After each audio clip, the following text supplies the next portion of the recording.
Lastly, we have certain groups within the UDA party that are fueling the disunity in the UDA party. And I want to call upon the communications teams within the office of the president and the office of the deputy president. Kindly stop fueling disunity in the UDA party. We want to call upon both communication teams to work in unity and stop antagonizing each other.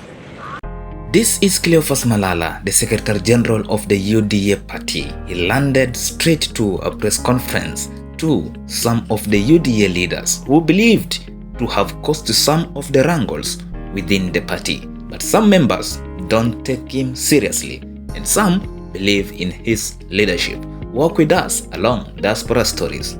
I am specifically addressing the actions of the following members of the UDA party. 1. Githunguri Member of Parliament, Honorable Gathoni wa Mushomba.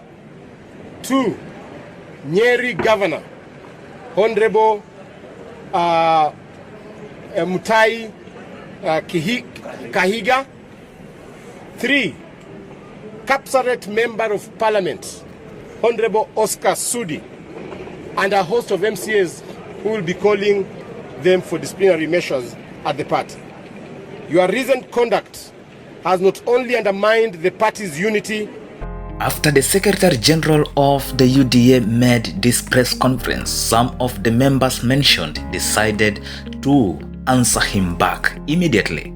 It is important for us to say that the genesis of this matter is the disrespect to the current Deputy President, Rigathi Gachagua, and I still hold on to the my statement that the Deputy President, who is also the Deputy Party Leader of the United Democratic Alliance, must be respected and given the respect deserving of that position. He is also the Deputy President of this Republic.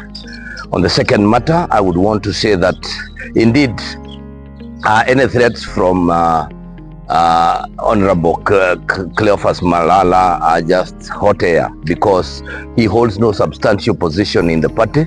Nobody elected him, and yes, I think I would want to say that Honorable Cleophas Malala, being in the United Democratic Alliance as Secretary General, is just like a square peg in a round hole. It does not fit, and therefore I think he should hold on to his horses as we carry on with the elections that are ongoing, and one of the targets must be that we'll be able to get him out of that position. And I have seen the governor of Nyeri has dismissed Malala's sentiments by saying they are just mere hot air. Remember, when Malala was elected as the acting Secretary General, the governor came out strongly and questioned to the party leadership by saying, what value does Malala add to the table? And this did not go well again with the SG that moment. Hear what the governor said before. That I'm very, very uncomfortable with the people who never voted for Dr. William Ruto now coming and purporting to be people who should be telling, like for example, I have said it again and I'll repeat, I am very uncomfortable with the position of Secretary General of the UDA party going to one Mheshimiwa Cleo Malala. I want to be told what votes he is bringing to the table. Western, and this is a fact, belongs to two parties: Ford Kenya for Bungoma and and ODM for the rest, Vihiga and Kakamega. The total combined was 600,000 votes. While we thank them for that number of votes, they were only pouring the 600 into 3 million that we gave, and 1.5 that came from Rift Valley. Even if Mwalimu wangu. You can now agree with me where the genesis of the matter started between the two.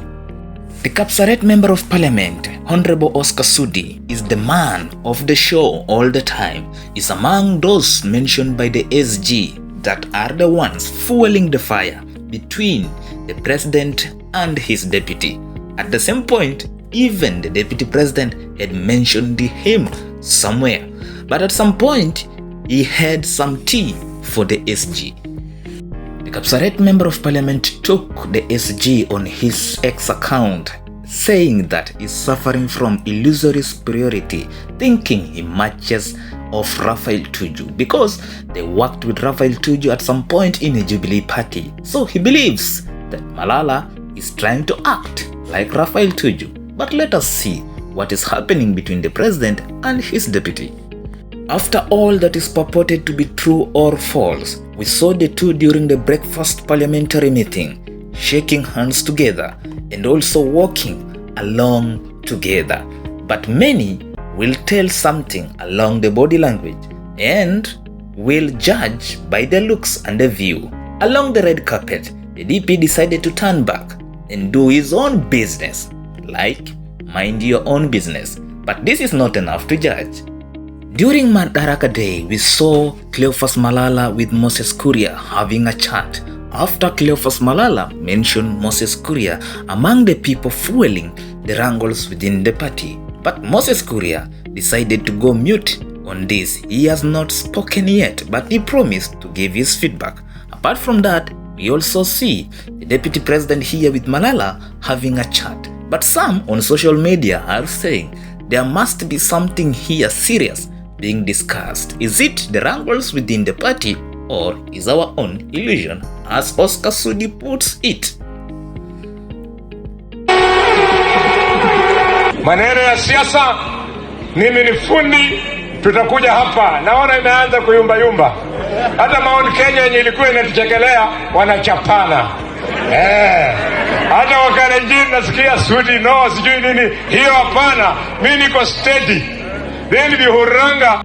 What did the bullfighter meant that imeanza kuyumbayumba, him being a member of UDA? Did he meant that UDA is not at his stable position at the moment, him being the member of this party?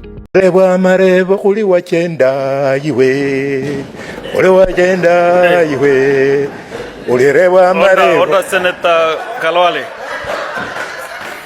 Mr. Speaker, sir, I stand corrected. Senator Kalwale, you know this is not a market place. As time moves on, keep locked here on the Diaspora Stories as we continue to check all the political arising stories in between and international. Make sure that you subscribe and share. Like, this is your boy, Mr. Super Latin.